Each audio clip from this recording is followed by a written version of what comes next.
με τον τίτλο Top 10 σκηνικάρες. Από τα τοπικά πρωταθλήματα, το Λούμπεν επαναφέρει το ζήτημα που ανέκυψε με την περιγραφή αγώνων της δόξας από πρόγραμμα τεχνητής νοημοσύνης.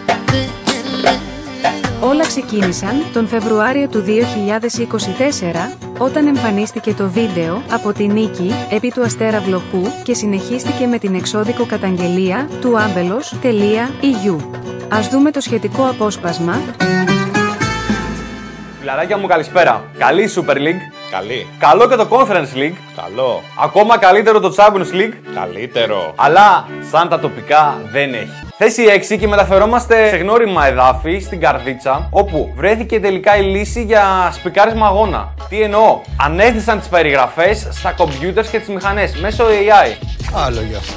Βλέπετε στιγμιότυπα από τη μεγάλη νίκη της ομάδας μας στο φύλλο επί του Αστέρα Βλοχού. Με το εκοφαντικό 0-4, η Δόξα βρέθηκε για πρώτη φορά από την αρχή του πρωταθλήματος εκτός ζώνης υποβιβασμού. Δεν έβαλα από τους ήχους. Τα στιγμιότυπα είναι μια προσφορά του Ambelos.eu στους Έλληνες φιλάθλους. Ευχαριστούμε. Στο 30, ο Παρασκευάς ανοίγει το σκορ για τη Δόξα. Το 40, ο επόπτης βρίσκεται σε άλλο γήπεδο και σηκώνει offside, σε φάση όπου η ομάδα μας θα πετύχαινε το δεύτερο γκολ. Είναι άμπαλος. Πάμε ξανά τη φάση. Και replay. Πώς και έχει βάλει στο replay, ρε φίλε. Ελάτε. Πάντως δεν υπάρχει κανένα offside, να το πούμε. Ένας ποδοσφαιριστής της Δόξας πετυχαίνει το τρίτο γκολ. Ποιος είναι? Ποιος είναι? Πάλι αυτός.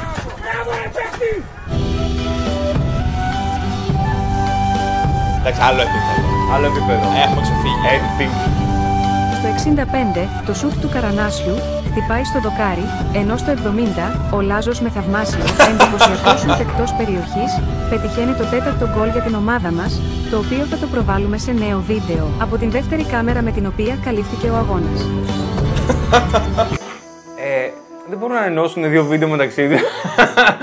Ήτανε τόσο δύσκολο. Συγγνώμη τώρα, οι speaker των τοπικών κλέφτες θα γίνουνε? Γενικά οι speakers θα γίνουν κλέφτες. Πιστεύεις ότι μια φωνή από το Google μπορεί να αντικαταστήσει το Θαναηλάκη, τον Βαγγέλη Ιωάννου κτλ? Σε καμία περίπτωση.